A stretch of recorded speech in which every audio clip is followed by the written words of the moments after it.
kami dari Universitas Muhammadiyah Sumatera Utara dan Assalamualaikum warahmatullahi wabarakatuh. Dan kami di sini ada sebuah kelompok yang mana akan menjelaskan suatu materi, yaitu materi iptek. Yang pertama-tama itu yang saya jelaskan adalah kita hidup di zaman ketika ilmu pengetahuan dan teknologi berkembang pesat.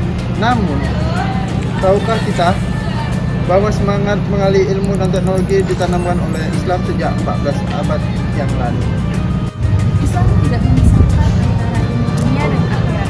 Sejak wahyu pertama, kita diajarkan bahwa membaca dan memahami alam adalah bagian dari itu.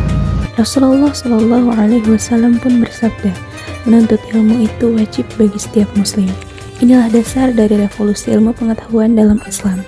Di masa kekhalifahan Abbasiyah, lahirlah Baitul Hikmah sampai pusat ilmu penerjemahan. Disinilah ilmuwan muslim menerjemahkan naskah-naskah Yunani, Persia, dan India, lalu menyempurnakannya. Ilmu falak atau astronomi berkembang pesat dalam Islam.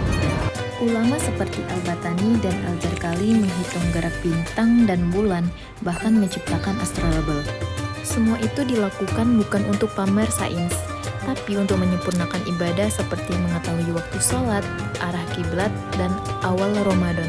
Di dunia kedokteran, Islam melahirkan tokoh besar seperti Ibnu Sina dan Arija. Mereka menciptakan sistem rumah sakit, metode diagnosis, dan beberapa karantina. Ini menunjukkan bahwa Islam tidak anti-sains, justru kesehatan adalah bagian dari tanggung jawab keimanan. Al-Kawani sini Bapak Al-Jarbar adalah contoh nyata bahwa Islam turut hadir dalam ilmu teknologi masa kini.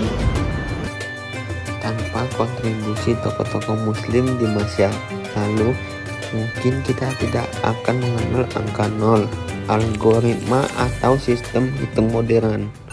Lalu bagaimana dengan kita hari ini? Apakah iptek masih berlandaskan nilai spiritual? Kita hidup di era teknologi, tapi tetap harus memegang prinsip. Iptek harus berjalan sesuai dengan akhlak dan nilai-nilai Islam, agar tidak menyesatkan, melainkan mencerdaskan dan mensejahterakan. Sebagai mahasiswa, tugas kita bukan hanya untuk belajar, tapi juga menghidupkan kembali semangat ilmiah yang Islam. Kita hidup di zaman yang serba canggih, teknologi berkembang cepat banget, semuanya serba digital, serba instan. Tapi masalahnya, kalau kita cuma ngejar teknologi tanpa arah, tanpa iman, itu malah bisa jadi bumerang. Kita bisa jadi lupa diri, lupa tujuan, bahkan bisa ngelakuin hal-hal yang ngerugiin orang lain. Penting banget buat kita sebagai mahasiswa, buat bawa nilai-nilai Islam dalam setiap langkah belajar kita.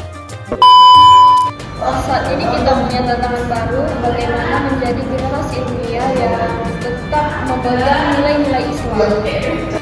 Kita bisa jadi peneliti, pengusaha, ekonom, atau teknokrat asal pondasinya kuat. Karena Islam bukan sekedar agama ibadah, tapi sistem hidup yang mendorong eksplorasi dan inovasi. Islam dan iptek adalah dua cahaya